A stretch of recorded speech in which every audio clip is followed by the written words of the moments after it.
¿Por qué es importante lo religioso en el ánimo del votante norteamericano? ¿Cómo influyen las iglesias y los pastores para que su feligresía vote a favor de un determinado candidato? ¿Cómo se conforman las simpatías electorales por parte del amplio mosaico de iglesias en Estados Unidos? El papel de lo religioso en las elecciones norteamericanas, aquí, en Sacro y Profano. El triunfo electoral de Donald Trump fue contundente e incuestionable. Trump triunfa con más de 73 millones de votos, es decir, el 50.7%. Después de 4 años, regresa a la presidencia estadounidense fortalecido, como lo hizo en 2016. El empresario conquistó a un amplio sector de votantes blancos de clase trabajadora en este ciclo electoral, particularmente hombres. Los datos indican que erosionó el apoyo de grupos clave para los demócratas, incluidos los latinos y los hombres negros. Históricamente, los condados rurales se han inclinado por los republicanos, mientras que los urbanos por los demócratas. En esta tendencia se repitió en gran medida en 2024, con un sólido desempeño de Trump en las áreas rurales. En su regreso al poder, Trump desafió muchas adversidades, sobrevivió a escándalos y acusaciones judiciales, a 2 intentos de asesinato y a la renuncia de su oponente original, Joe Biden. Estados Unidos no escapa al giro conservador de muchos países como Italia, Hungría, Polonia, Argentina y Finlandia. Muy buenas noches, bienvenidos a Sacro y Profano. Le invito en esta emisión a acercarnos a las elecciones norteamericanas desde la incidencia de los creyentes, desde la incidencia de la fe, de la religión. Cómo lo religioso influye en el pasado proceso electoral. En las democracias occidentales, Estados Unidos, sin duda alguna, es uno de los países más religiosos. 2/3 de la población se reconoce cristiana, aunque en la última década, hay que reconocerlo también, se vive un fuerte proceso de secularización, sobre todo entre los jóvenes. ¿Cuál es el papel de lo religioso en el ámbito del votante?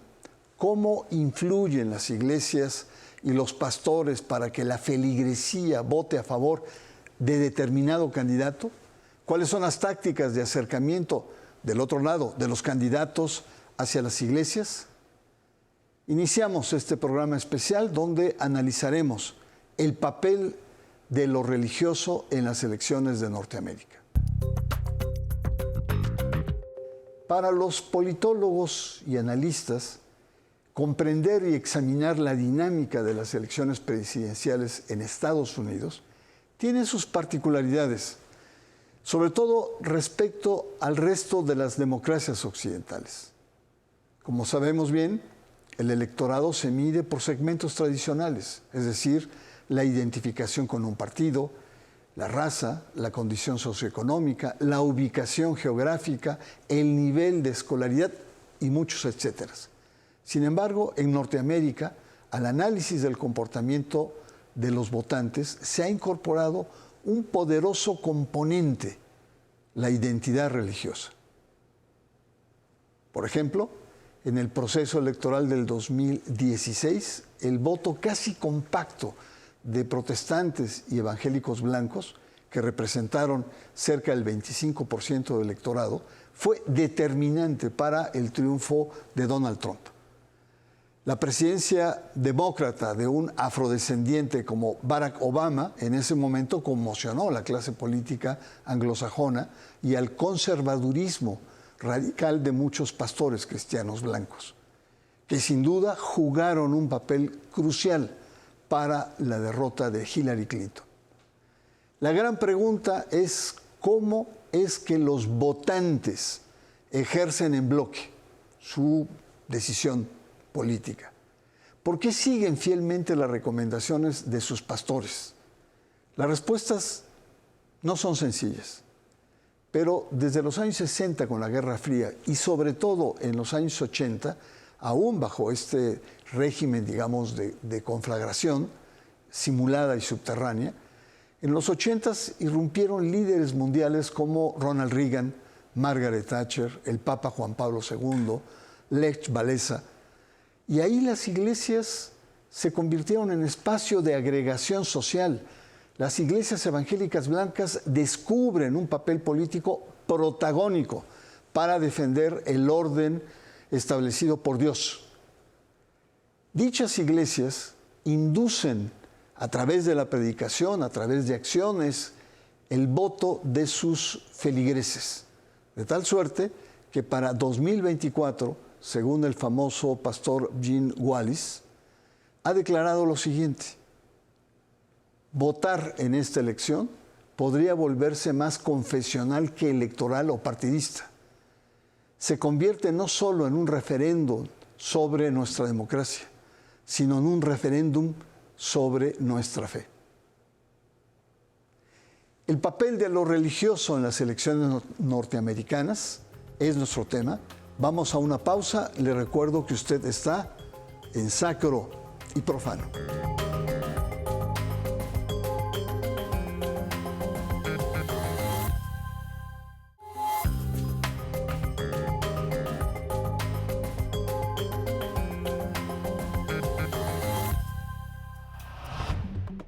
Estados Unidos es uno de los países más religiosos de Occidente.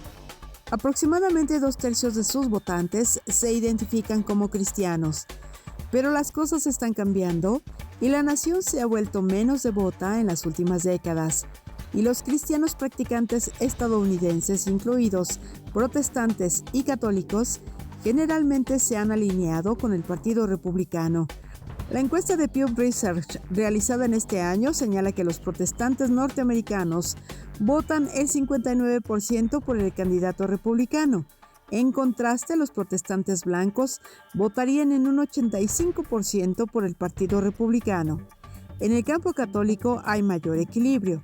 La encuesta revela que el 52% votaría por los republicanos, mientras el 44% de los católicos por los demócratas. Los católicos latinos se inclinan en un 60% por el Partido Demócrata, pero la raza juega un papel importante. El 84% de los protestantes negros y el 60% de los católicos dijeron inclinarse a votar por los demócratas. Así, mientras logran avances en algunos estados menos religiosos, también están perdiendo votantes en otras partes más conservadoras del país.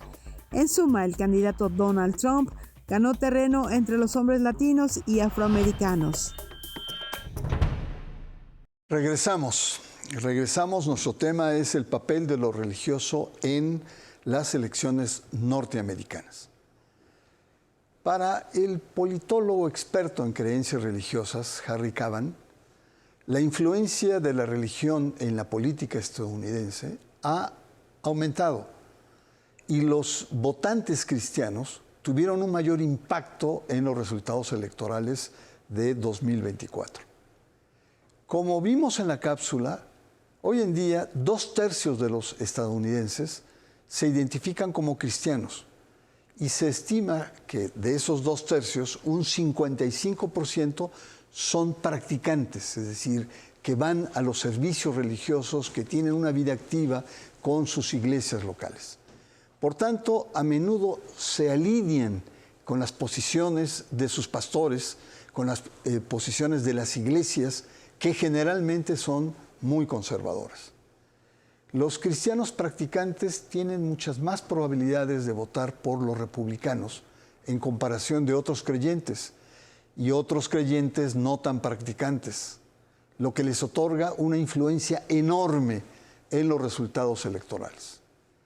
A excepción, por supuesto, de los cristianos negros que tienen otra sensibilidad.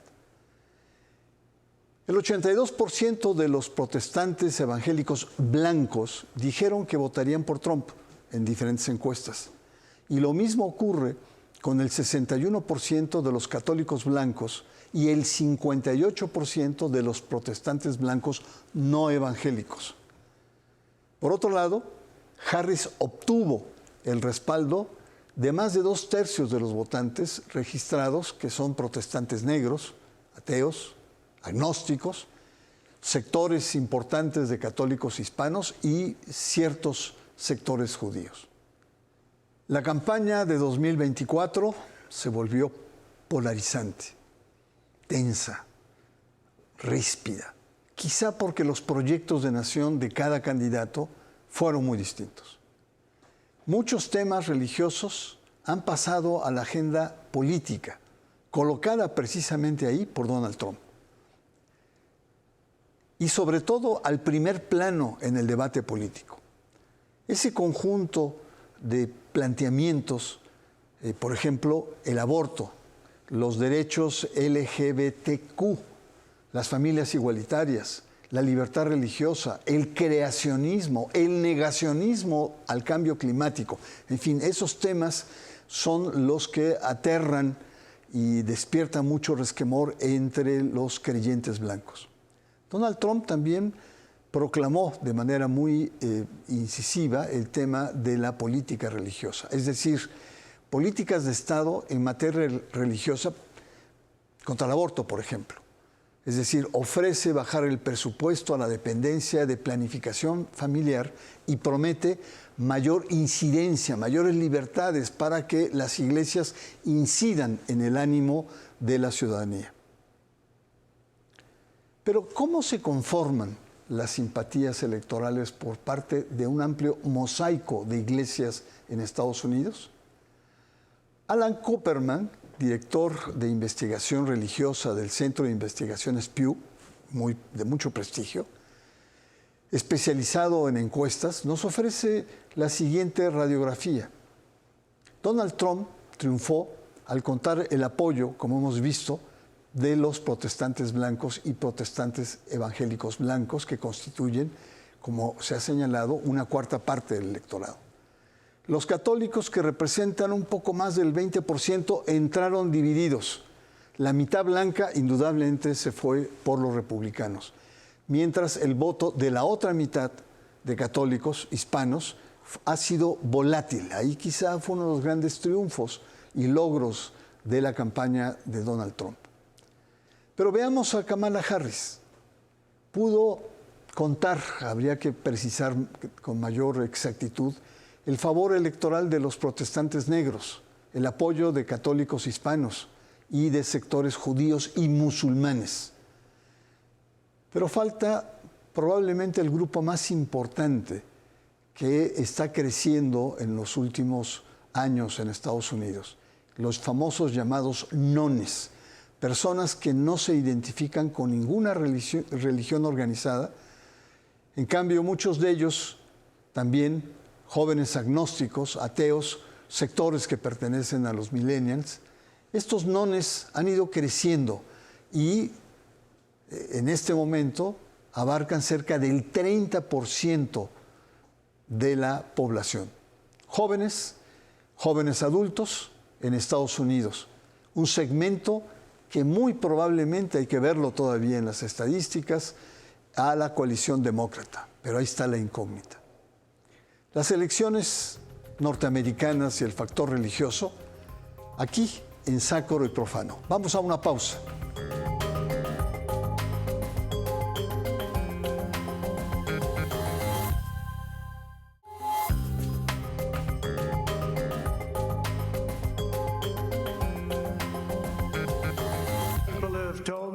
Mucha gente me ha dicho que Dios salvó mi vida por una razón. Y esa razón es para salvar a nuestro país y devolver la grandeza a Estados Unidos. Y ahora vamos a cumplir esa misión juntos. Vamos a cumplir esa misión. La tarea que tenemos por delante no será fácil, pero voy a canalizar cada onza de energía y de espíritu y con ánimo de lucha que tengo en mi alma para cumplir con esta misión que me han encomendado. Nuestro último bloque, recuerdo que el tema que estamos abordando es el papel de lo religioso en las elecciones norteamericanas. Y hasta ahora lo que hemos visto es, la sociedad norteamericana es una de las sociedades más religiosas que existen en Occidente. 2, el papel primordial de muchas iglesias evangélicas, protestantes y pentecostales que desde la Guerra Fría, 60s, 80, no solamente se convirtieron en espacio de fe, sino en espacios de agregación social, es decir, de activismo social y posteriormente activismo político. Vimos que sobre todo el sector blanco es el que ha prevalecido en términos religiosos, blancos evangélicos, blancos protestantes, etc. Los católicos en Estados Unidos se presentaron en estas elecciones muy divididos y no todos los católicos hispanos se fueron por los demócratas, ni tampoco los negros. Es uno de los grandes triunfos o los grandes logros que tuvo Donald Trump.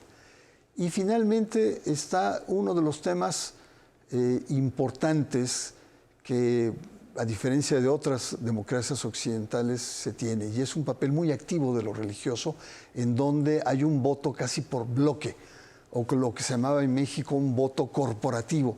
No sé si ustedes recuerdan cómo votaba la CTM, cómo votaba la CNC, los sectores, digamos, compactos. Algo parecido pasa en las iglesias y, por supuesto, tiene un peso muy importante en la vida política de aquel país. Pero volviendo al proceso electoral, Donald Trump estuvo en medio de múltiples juicios penales, tormentas jurídicas, y aún puede ser condenado por muchas de estas faltas que tiene el presidente, pero legalmente nada le impidió para poder contender electoralmente.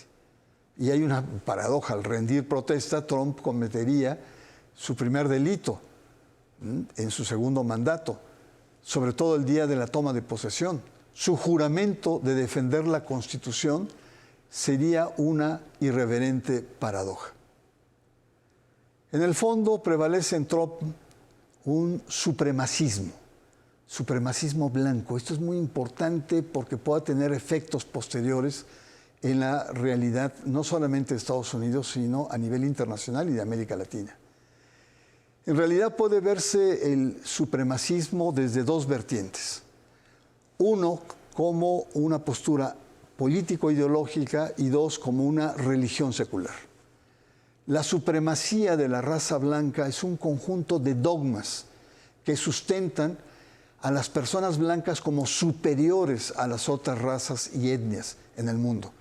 Estados Unidos, señala esta ideología, es el país elegido por Dios para expandir una noción del cristianismo y de la palabra de Dios.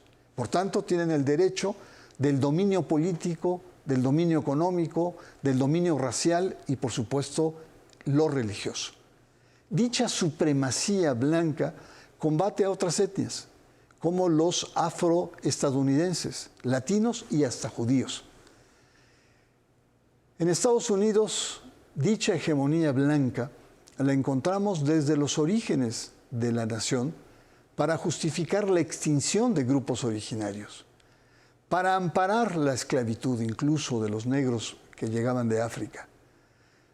Sin embargo, pese a los históricos movimientos de equidad, de igualdad, de defensa de los derechos humanos de las minorías, el supremacismo persiste en el sustrato de un país marcado por continuas olas migratorias de todo el mundo.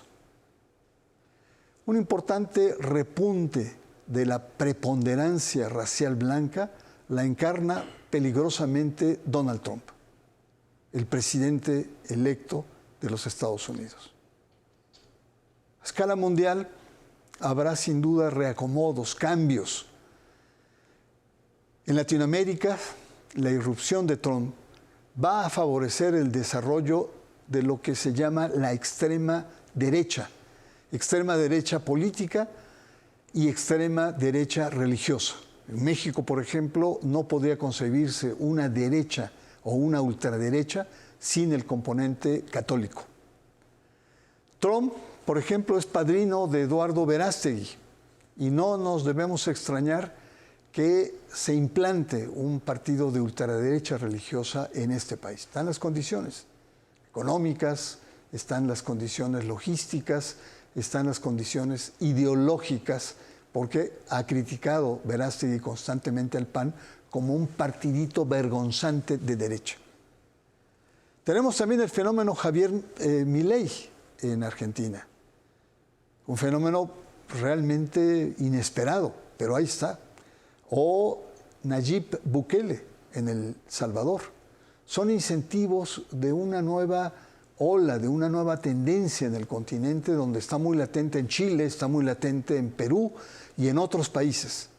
Recordemos que Trump patrocinó el encuentro de la ultraderecha internacional en México en noviembre recién del 2022, la llamada Conferencia Política de Acción Conservadora, que congregó a los dirigentes, digamos, siniestros de Vox español, encabezado por Santiago Abascal, Eduardo Bolsonaro, hijo de Jair Bolsonaro, expresidente de Brasil, Ramfis Domínguez Trujillo, nieto del dictador de la República Dominicana, Rafael Leónidas Trujillo, y sobre todo Steve Bannon, asesor y difusor de teorías de la conspiración en Estados Unidos y en el mundo, muy activo en Europa, así como Ted Cruz, senador estadounidense republicano, que defiende una agenda ultraconservadora. Para América Latina, el triunfo de Trump será un verdadero invierno, un desastre oscurantista, una situación inédita para la región, porque Trump llega remasterizado. No cabe duda, queridos amigos, que estamos lejos de Dios y muy cerca del tenebroso y peligroso Donald Trump. Soy Bernardo Barranco y le espero la próxima semana aquí, en Sacro y Profano.